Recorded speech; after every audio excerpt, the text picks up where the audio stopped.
Este é o SupraCast, o seu podcast de cardiologia do interior de São Paulo para o mundo. Fala pessoal, sejam todos bem-vindos a mais um episódio do SupraCast.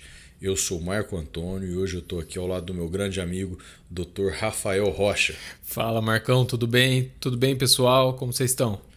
E aí, Rafa, quanto tempo que a gente não grava, hein? Pois é, Marcão. Prazer estar aqui novamente, né? E para falar um pouquinho de coronária, né, Marcão? Isso aí, a gente nem gosta, né? Então.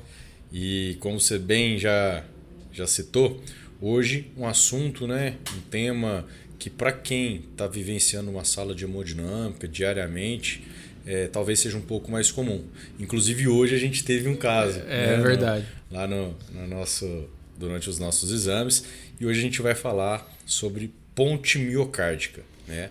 Um tema aí bastante interessante e que é preciso a gente saber reconhecer, né? Treinar os nossos olhos para a gente poder tomar as melhores condutas frente a essa entidade, não é isso? Boa, Marcão. E cada vez mais, né, a gente tem feito esse diagnóstico e muitas vezes gera dúvida para o clínico, né? Beleza, descobri que o paciente tem uma ponte miocárdica. O que eu tenho que fazer com essa informação, não é? Perfeito, é isso aí. E aí, Rafa, você já traz para a gente algum desafio? Boa, Marcão. Vamos trazer um desafio então. A ponte miocárdica, como a gente vai falar no episódio, a maioria das vezes é assintomática, né? Mas em alguns casos ela pode causar sintoma, pode causar angina e muitas vezes uma angina muito importante que requer às vezes até um tratamento intervencionista, por vezes cirúrgico, né? E o desafio para o nosso ouvinte vai esse daqui. Um paciente que foi submetido a uma cirurgia, uma miectomia, uma técnica cirúrgica ali para corrigir a ponte miocárdica e em menos de 3 anos o paciente volta a apresentar uma dor recorrente. Qual que é o principal mecanismo? O que está acontecendo com esse paciente? Por que ele está tendo dor depois de resolver a ponte? Né? Isso aí é capcioso, hein, meu amigo? Depois eu vou querer saber.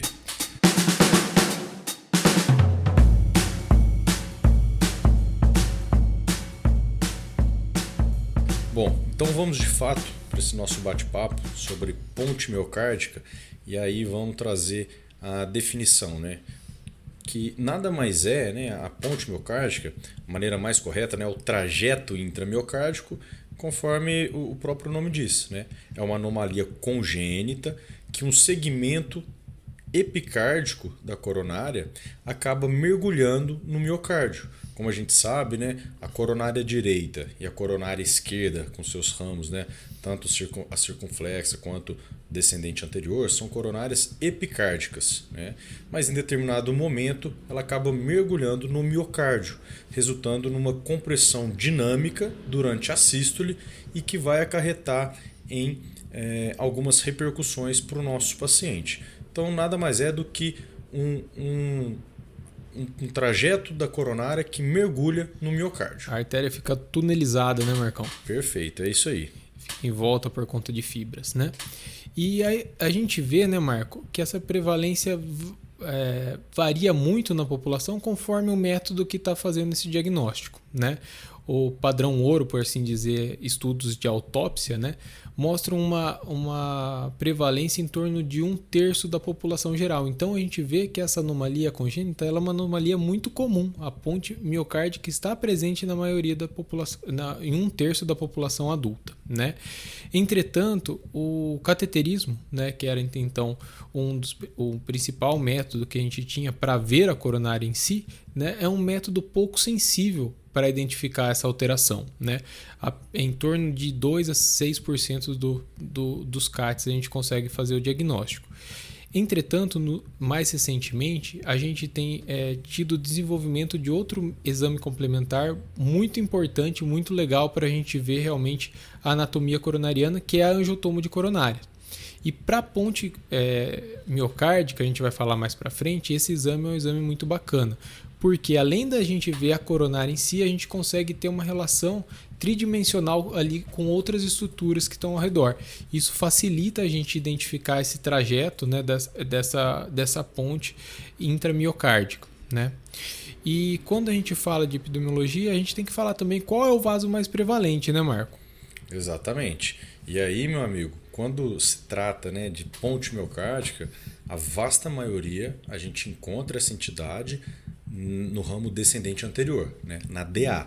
Ali principalmente segmento proximal e médio, mas assim são raros os casos que a gente encontra na CD, na CX.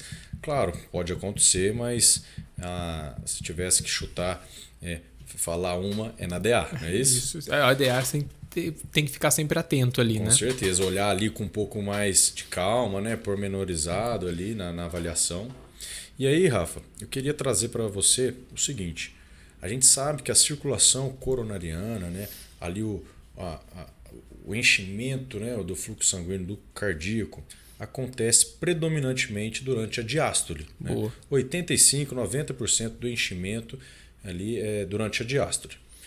Perfeito. E eu acabei de dizer que a ponte miocárdica ela é uma compressão dinâmica que acontece durante a sístole. Né? Isso. Então, eu queria que você explicasse para a gente por que a ponte traz repercussão para o nosso paciente, sendo que a irrigação cardíaca é na diástole e ela é uma compressão sistólica. Essa pergunta é capciosa, né, Marcão?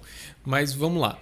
A gente, como você bem disse, a ponte miocárdica ela é uma obstrução, mas é uma obstrução dinâmica, diferente de uma placa aterosclerótica ali causando obstrução, né? E essa obstrução dinâmica ela varia com a frequência cardíaca do nosso paciente, o tônus simpático, né? E a fase do ciclo cardíaco que está acontecendo. Realmente, a compressão é durante a sístole, mas normalmente essa compressão sistólica ela vem acompanhada de um atraso no aumento luminal durante a fase inicial da diástole. Isso impede com que o vaso tenha uma hiperemia inicial, né? Principalmente ali da região subendocárdica, e isso pode gerar isquemia. Né? Quando a gente tem situações que a gente tem um aumento do tônus simpático, como por exemplo no exercício ou quando a gente vai fazer um teste funcional com dobutamina, a gente tem uma piora dessa isquemia induzida pela ponte. Por quê? A gente vai aumentar a frequência cardíaca, com isso a gente vai reduzir o tempo de diástole que ocorre esse enchimento, a gente aumenta a força de contração muscular do miocárdio, né? E pode ter até um discreto efeito vasoconstritor ali. Né? Lembrando que é importante também, quando a gente fala em ponte e isquemia, a profundidade e o comprimento dessas pontes. Né? Pontes que são mais curtinhas e menos profundas costumam causar menos sintomas. Né? O contrário também é verdadeiro. Além disso, há uma outra teoria, né, para explicar o porquê há esses sintomas, que é o roubo de fluxo pelos ramos do ramo principal, né? Como por exemplo os septais quando a gente está falando da DA. Como a gente tem uma obstrução no fluxo pela constrição, né, há um aumento da velocidade nesse segmento que está tunelizado da ponte miocárdica e no segmento ali próximo do ósteo desses ramos laterais ocorre o que a gente fala de efeito Venturi. Ele diminui a perfusão em resposta a esse aumento da velocidade do fluido pelo ramo principal. Isso pode causar isquemia, não no ramo principal em si, mas nesses ramos laterais que saem do ramo principal. Que legal. Então, assim, para a gente até sumarizar, né? A gente entende que uma sístole com problema vai acabar acarretando um outro problema na diástole. Né? Boa. É uma sístole defeituosa que acaba atrapalhando a diástole e que vai levar a repercussão do nosso paciente. Né? Isso é interessante a gente ter isso em mente. Né? E boa. E quando a gente fala em ponte miocárdica, tem outro detalhe, uma relação importante, que é a relação com a aterosclerose. Né? Por conta dessa interrupção do fluxo anterógrado por conta da constrição, né, há um fluxo retrógrado proximal a essa ponte miocárdica que gera uma força de cisalhamento. Então, nessa região proximal à ponte, tem um maior risco da gente desenvolver a aterosclerose. Né? Na ponte em si, a incidência de placa ela é um pouco menor. Isso se dá porque a ponte miocárdica ela é isolada do tecido adiposo variovascular, que normalmente tem fatores pró-inflamatórios. Né? Essa região da ponte miocárdica tem menos vasa-vasorum, como foi visto em estudos com imagem intravascular. Isso diminui a condução ali de células inflamatórias, enfim. A compressão pode aumentar a drenagem linfática do segmento, e esse aumento de velocidade pode ter um efeito ateroprotetor ali, que diminui cria essa incidência de placa ali nessa região que a gente está falando. Legal, legal esse ponto, muito interessante. Marcão, mas a gente está falando de uma doença, como a gente disse, uma anomalia congênita, né? A maioria dos pacientes nascem com essa alteração, né? Mas podem passar um longo período ali da vida assintomáticos e lá depois da quarta, quinta década, normalmente o paciente começa a ter sintomas, né? Por que isso acontece? Por que acontece essa isquemia ao decorrer da vida? Legal, Rafa. E importante ressaltar, né, que, igual você bem colocou, a maioria dos nossos pacientes, na realidade, vai ser assintomático, né? A gente vai ter aquela ponte miocárdica, muitas vezes um achado de um exame, mas, enfim, tá lá, ele convive bem, sem maiores problemas. Agora, a gente tem que entender que esses pacientes, eles têm diversas outras comorbidades, diversas outros fenômenos acontecendo de maneira concomitante. Então, além da presença de um trajeto intramiocárdico, ali da ponte, esse paciente tem o desenvolvimento da placa. Né?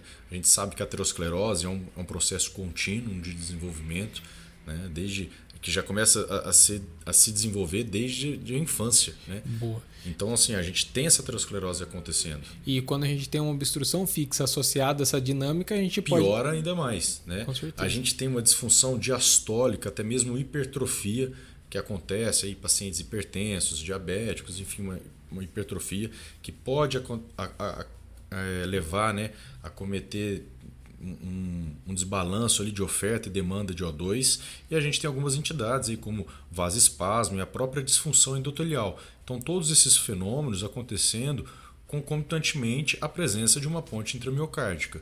E aí a gente vai notar esses fenômenos em sujeitos, em pacientes adultos, né, de maneira geral. Então ali meia idade principalmente, que é quando a gente começa a notar tudo isso acontecendo. E aí, Rafa, eu queria que você trouxesse para a gente como é que é esse processo do diagnóstico. Geralmente, como que a gente encontra essa entidade? Boa, Marcão. Como a gente já falou algumas vezes aqui ao longo do episódio, a maior parte dessas pontes miocárdicas são achados de exame. Né? Normalmente ela não tem uma correlação com os sintomas do paciente, os pacientes normalmente são assintomáticos. Né? Mas em alguns casos elas podem se manifestar como uma angina típica normalmente, né? Uma angina aos esforços principalmente, tanto num quadro de uma angina estável quanto num quadro de uma síndrome coronariana aguda. Normalmente, quando ela se apresenta como uma síndrome coronariana aguda, a maioria é um quadro de uma angina instável, então a gente não tem biomarcadores positivos, a troponina não fica positiva e normalmente está associada a complicações que podem andar junto com a ponte miocárdica, como por exemplo o espasmo coronariano, a trombose, dissecção e até mesmo uma DAC ali nesse segmento proximal que a gente já citou. Outros quadros clínicos menos comuns, assim, bem mais raros, seriam arritmias ventriculares no esforço, alguns casos até de síncope, né? Mas principalmente o principal quadro clínico é realmente angina quando o paciente está sintomático. Perfeito.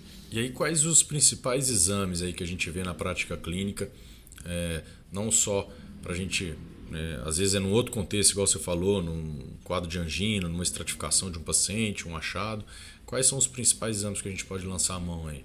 Bom, Marcão, aqui a gente, como você bem disse, né, a gente tem que primeiro avaliar qual o quadro clínico o paciente está, né, para a gente analisar a probabilidade de pré-teste e optar por solicitar um exame invasivo ou não invasivo. Né?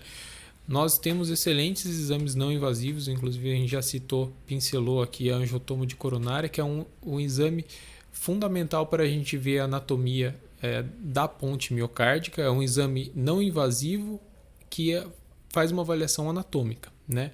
Ele consegue avaliar as estruturas ao redor dessa ponte, consegue delimitar bem essa extensão dessa ponte e também principalmente a profundidade.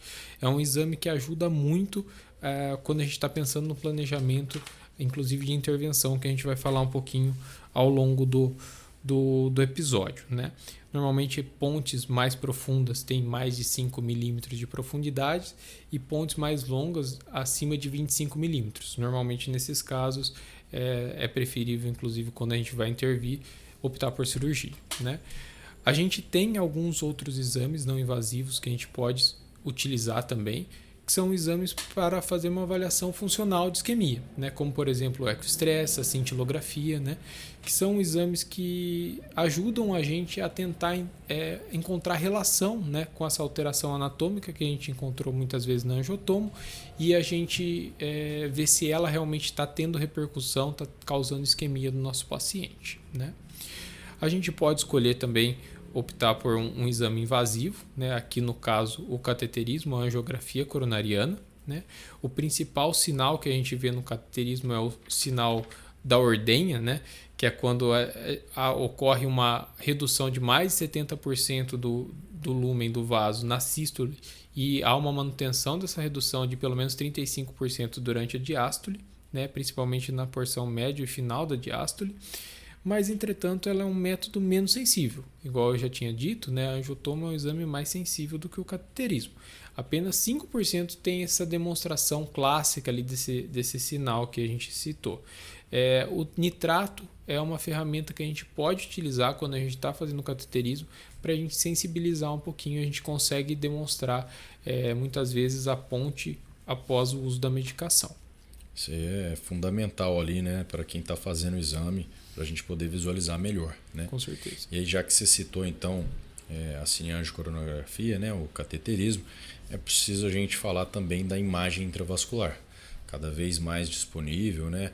Acho que tanto o ultrassom intracoronário como a tomografia de coerência óptica, né, ou CT, ambas as ferramentas nos ajudam imensamente, né, para reconhecer e assim para reconhecer a entidade e poder tomar uma atitude mais certeira, né? Um tratamento mais específico, né?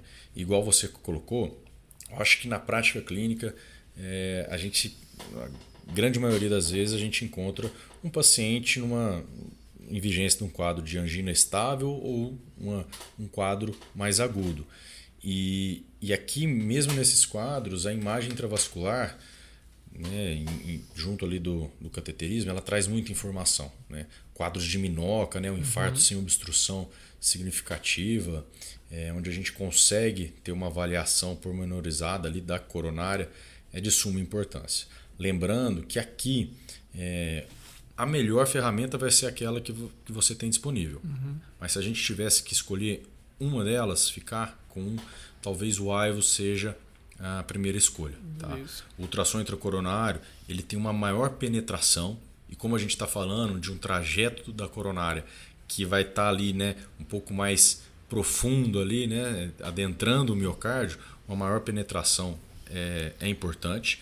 O AIVOS também tem um pullback mais lento, porque como trata-se de um trajeto da coronária que está tendo aquela compressão dinâmica, a gente precisa desse pullback mais lento, né, para a gente poder visualizar e reconhecer mais facilmente. E sempre lembrar daquela questão do sinal da meia-lua, que é uma imagem bem característica ali no ultrassom intracoronário, que a gente consegue identificar a presença da ponte, né.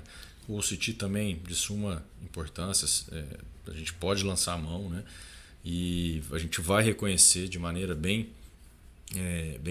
não diria fácil, né? Mas vai ser bem nítido a imagem ali, a gente vai conseguir identificar. Então, sempre lembrar da possibilidade de utilizar imagem intracoronária. Perfeito? Na dúvida. Boa, Marcão. O AIVOS é legal porque ele consegue ver realmente a parede, penetra mais na parede do vaso, né? Sim. E você consegue ver muitas vezes essa fibra muscular, né? Outra ferramenta legal que a gente pode utilizar quando a gente faz essa avaliação invasiva é uma avaliação funcional invasiva, né? A gente tem alguns métodos, né? A gente pode utilizar um Doppler wire ali para ver o fluxo realmente com ultrassom intracoronariano e a gente pode utilizar os métodos hiperêmicos e não hiperêmicos de avaliação funcional, né? O FFR, que é o método hiperêmico mais clássico, a gente não tem tanta validação na obstrução dinâmica da ponte miocárdica, quanto na obstrução fixa da DAC clássica, né? Aqui a gente pode ter influência de gradientes intracoronarianos por conta da ponte miocárdica, a gente tem um falso resultado. Nesse caso, a gente deve preferir o DFFR, que é a avaliação desse fluxo semelhante ali ao FFR, também um método hiperêmico, depende da adenosina, mas durante o período da diástole apenas, né? Ele tem melhor correlação ali em demonstrar isquemia. O IFR, que é um método não hiperêmico, ele é um método que por si só ele é melhor que o FFR sozinho, não falando do DFFR, só o FFR normal, né? E ele é um método que, por ele avaliar naquele período livre de onda que ocorre durante a diástole, ele tem uma boa validação, ele consegue demonstrar bem isquemia nesse contexto. Entretanto, ele é validado apenas durante o repouso, né? A gente sensibilizar esse método com dobutamina, por exemplo, a gente não consegue ter um ponto crítico, um ponto para a gente fazer um diagnóstico utilizando esse IFR. Então, o IFR pode ser utilizado para avaliar a ponte, mas ele vai demonstrar isquemia em repouso, certo? Legal, bacana. Porque aqui a gente vai estar buscando aquela repercussão vasodependente, né? Identificar se aquela ponte daquele vaso realmente está causando uma repercussão, né? Perfeito, Marcão. E esse é o maior desafio quando a gente identifica uma ponte miocárdica. Será que essa ponte miocárdica ela está causando realmente sintoma no nosso paciente, né? Muitas vezes o quadro clínico a gente precisa tentar rebuscar bem a anamnese, tentar relacionar, ver se essa dor é uma dor típica, uma dor que está relacionada com os esforços, né? E a gente demonstrar a presença de isquemia nesse território que é irrigado por essa ponte ajuda a gente também a tomar as nossas decisões. Exatamente. E até, né, vendo pelo lado até do paciente, às vezes se a gente vê que não tem repercussão nenhuma, conversar, mostrar para o paciente, não está tendo repercussão, isso não está trazendo nenhum prejuízo para você. Sim. Talvez acalmá-lo e mostrar, né, de maneira bem concreta, objetiva, né? Talvez ajude, porque realmente não é fácil, tem que esmiuçar essa anamnese, as características da dor, os momentos, enfim, não é fácil e mesmo o manejo, né, depois a gente precisa ter muito essa percepção. Perfeito? Boa. Perfeito, Marco. Então, indo de encontro com isso, né, a gente fala um pouquinho do tratamento. E o tratamento, a primeira mensagem que eu acho que tem que ficar é que o tratamento é direcionado para o sintoma que pode estar associado à ponte miocárdica, né? Se o paciente está assintomático e descobre que tem uma ponte miocárdica, nosso papel como médico é explicar o que é essa doença e tranquilizar ele, né? Perfeito. Demonstrar que não há nenhum sinal de complicação no vida momento, normal, né? Vida que segue, né? Sabendo daquela entidade, do que pode acontecer e etc e tal. Mas eu acho que isso que você falou é super interessante. Porque na maioria das vezes a gente não vai ter nenhuma medida específica, não é isso? O tratamento de escolha, no caso, seria o tratamento clínico, né, Marcos? Exatamente. E a gente vai indicar nos sintomáticos. Exatamente, perfeito.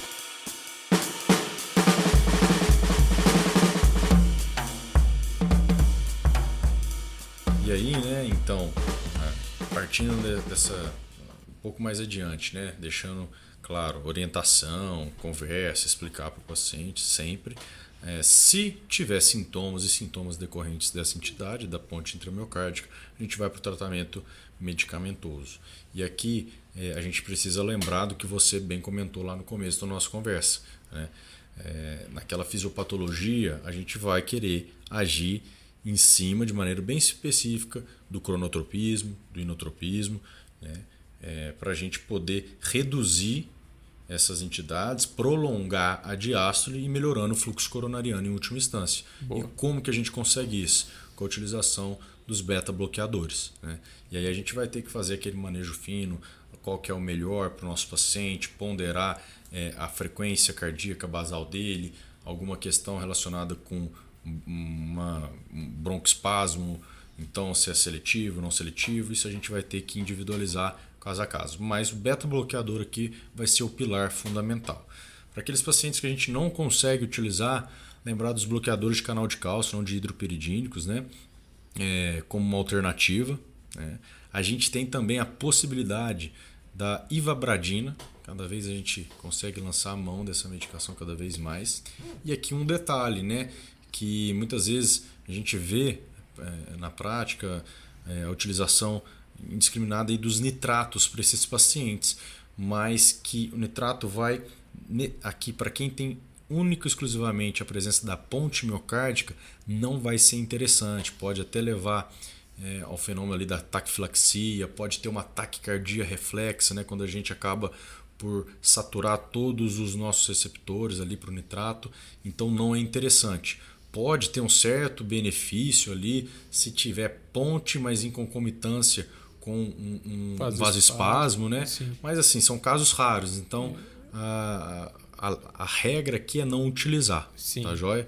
Lembrar do beta-bloqueador como primeira linha. Né? Boa. E aí, se o nosso paciente ainda está refratário, muito sintomático, com a qualidade de vida prejudicada, com alguns exames funcionais mostrando uma isquemia muito importante, né? Que a gente sabe ali no território daquela ponte miocárdica, aí a gente tem que pensar talvez numa intervenção. E aí como é que é esse racional, Rafa? Boa, Marcão. Aqui a gente está entrando num território ainda mais nebuloso. Tudo que a gente fala de evidências na ponte miocárdica, até da grande maioria ser assintomática, não tem grandes trials, grandes estudos que validem as terapias aqui. Exatamente. Que a gente está falando. Né? E aqui, quando a gente fala em intervenção, é ainda mais nebuloso. Né? A gente pode tanto optar por um tratamento percutâneo, quanto por um tratamento cirúrgico. Né? Normalmente aquelas pontes mais profundas, mais longas, a gente opta pela cirurgia. As pontes mais curtas, enfim, mais superficiais, a gente pode optar por um tratamento percutâneo. O intuito do tratamento percutâneo é proteger esse segmento tunelizado do estresse da sístole, né, com um stent e utilizando da força radial desse stent. Então não pode ser qualquer stent, né? Tem que ser um stent dedicado ali com essa força radial bem importante, né? Pois é, Marco. E assim, é um método que ele é um método fácil e disponível, né? Então acaba sendo um método que quando entra nessa refratariedade é muito utilizado e parece, né, pelo que a gente tem de relatos, de séries de casos, trazer benefícios de sintomas. Difícil a gente excluir aqui o efeito placebo, né? Até porque não há uma demonstração da normalização de perfusão, né? E o maior problema é que logo depois da gente colocar esse stent, a gente tem uma alta taxa de complicações, né? Uma alta taxa principalmente de reestenose intra-stent, né? Pode haver fratura do stent, sim, né? Então, enfim. Fratura, trombose, até perfuração de coronárias são complicações que são descritas. Tem que estar atento a isso. Né? Mas principalmente a restenose intra-stent. Né? 75% dos bare metals, os stents não farmacológicos, apresentavam restenose no primeiro ano. Isso é um dado muito grande nesse contexto. Né? Os stents farmacológicos, esse número cai, né, para 25%, mas são dados ainda dos primeiros tipos de stents farmacológicos, ou que se advoga hoje em dia realmente que seja feito, se indicado, né, colocar um stent mais novo, né, com uma boa força radial, como você tinha dito. E se a gente for fazer a angioplastia, o ideal seria a gente fazer um teste com dobutamina para a gente documentar bem, avaliar bem essa extensão dessa ponte, para a gente não subestimar o comprimento dessa ponte e a gente ter uma impressão equivocada ali, ficar um período dessa ponte sem colocar stent, né? Tentar soltar a nominal ali, não superestimar o tamanho desse stent para justamente evitar perfurações, né? O tratamento cirúrgico, a gente tem duas modalidades. Uma é a cirurgia de revascularização ali com enxerto, né? E a outra seria a miotomia. Com enxerto, normalmente são as lesões mais profundas e mais longas, né? As miotomias, normalmente os pacientes que têm uma artéria também um pouco mais curta e mais superficial são mais candidatos para elas. O grande problema dos enxertos nesse contexto é a competição de fluxo. Como durante a diástole o vaso tem um bom calibre luminal, ocorre normalmente essa competição de fluxo, e isso faz com que grande parte dos enxertos, principalmente aqui os enxertos arteriais, são perdidos em menos de 18 meses. Isso é muito importante a gente saber, né? E aqui nesse contexto, diferente da cirurgia de revascularização da DAC, né, o enxerto preferível é justamente o enxerto venoso, que ele tem uma patência um pouco melhor do que o arterial. né? A miotomia, essa técnica que a gente retira essas fibras, né? Faz esse unroofing ali, libera essa artéria para o epicárdio, né? Pode ter complicações como perfuração ventricular ou até da artéria coronária, né? Mas a maior complicação é a resposta do desafio, que é essa dor recorrente que pode acontecer em até 60% dos casos em até 3 anos depois da cirurgia, né? Aí, ó. E interessante isso, hein? Então, você já quer fazer esse link e trazer para explicar realmente o desafio, então? Porque é muito interessante isso aí, né? Sim, se a gente pensar a questão mecânica, né, a gente está tirando essa artéria do túnel dela lá que está comprimindo ela, né, em até 3 anos, então 60% dos pacientes voltam a ter dor. Por que isso acontece? Principal resposta, talvez a principal hipótese para que isso aconteça é justamente a disfunção endotelial que acontece ao longo dos anos ali induzida pela ponte. Que interessante, olha. E isso pode causar realmente sintoma, pode causar injúria. A gente está corrigindo isso, mas de uma forma um pouco mais tardia, vamos dizer assim. E a nível celular ainda tem muita alteração, né? Com células inflamatórias, enfim, que podem causar isso daí. No próprio endotélio, né? Exato. E essa alteração endotelial, ela não corrige apenas com a cirurgia, né? Interessante. Eu acho que aqui, né, é importante ressaltar que a gente está falando dos pacientes ali já bem refratários, né? São pacientes ali sintomáticos, a gente já fez de tudo, já otimizou dose, já associou medicação, né? E lembrar que é exceção da exceção da exceção. E aqui o desafio fundamental é a gente sempre se questionar. A dor, a queixa do paciente está associada com essa ponte, né? Sensacional. Porque senão a gente vai indicar uma cirurgia, né? E se a gente não tiver certeza realmente da clínica, não tiver certeza com exames funcionais, indicar uma cirurgia para um contexto fútil, né? Legal, que legal, Rafa. Bom, acho que a gente conseguiu, né, abordar aí os principais pontos aí, né, dessa temática, dessa entidade que é a ponte miocárdica. Acho que a gente está chegando naquele momento, né? Bora lá. Bora pro bate-bola? Vamos pro bate-bola, então.